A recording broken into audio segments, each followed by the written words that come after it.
The helpful folks at Harris Ace Hardware say thank you for choosing Harris Ace as your favorite place to buy hardware and building supplies. Stop by Harris Ace Hardware and check out their weekly deals. Sign up for Ace Rewards and start earning points toward coupons and rewards. You'll even receive a $5 coupon just for signing up. Harris Ace Hardware in Jesup, Hinesville, Eulonia, and now in Brunswick. They are ready to serve your everyday building and hardware needs. Harris Ace Hardware. It's time now for a look latest on local sports. In sports, Tiger Woods and Peyton Manning defeated Phil Mickelson and Tom Brady in the charity golf match held Sunday afternoon down in Florida. In the rain, $20 million raised in the fight against the COVID-19 pandemic. 4 players pledged $10 million, and the viewers phoned in $10 million in pledges.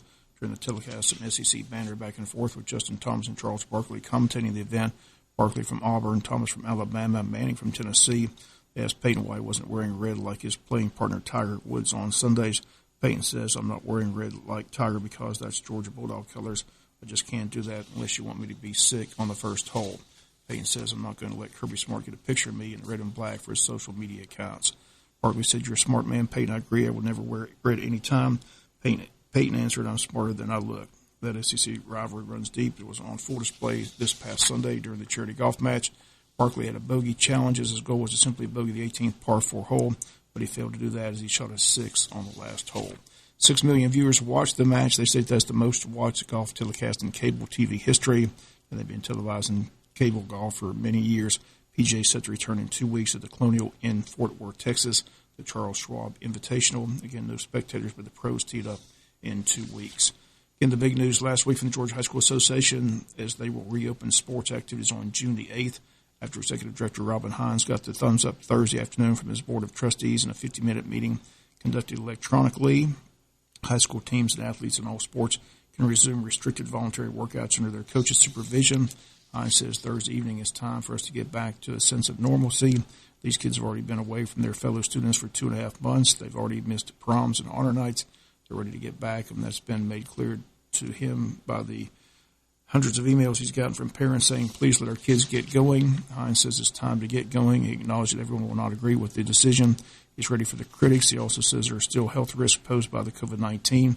Says he wants to do the right thing, and there are dangers every day. He says the GHSA wants to follow the science. Hines says all he can do is listen to the medical professionals, the doctors, and the governor's guidelines and make the best decision that he can for our student athletes. The approved workouts for conditioning only, meaning no balls, no bats, or scrimmages. They come with restrictions that Hines presented to the trustees to ensure safety amid the pandemic. Guidelines impose a limit to 20 athletes and coaches for each workout group.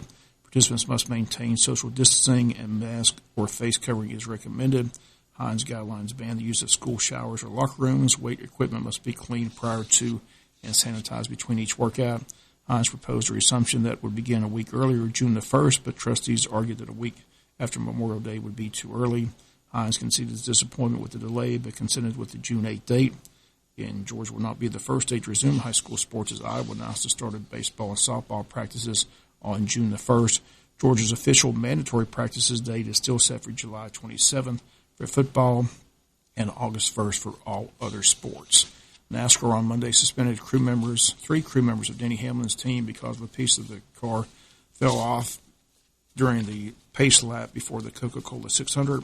The tungsten is required to meet the minimum weight requirements on the car, and the NASCAR rule book states that if it's separated at any point, it's an automatic 4-race suspension for the crew chief, car chief, and engineer. Hamlin finished 29th in the 40-car field. That's going to do it for latest in local sports. Sports is brought to you each and every day this time by your friends at Harris Ace Hardware. When you have an accident, you, not the insurance company, chooses the body shop, and you only need one estimate.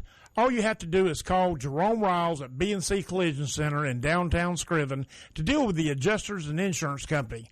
Whether it's a little ding or a major crash, that B&C Collision Center across from Wasden Cabinet Shop in Scriven, deal with the insurance company so you don't have to. Call them at 579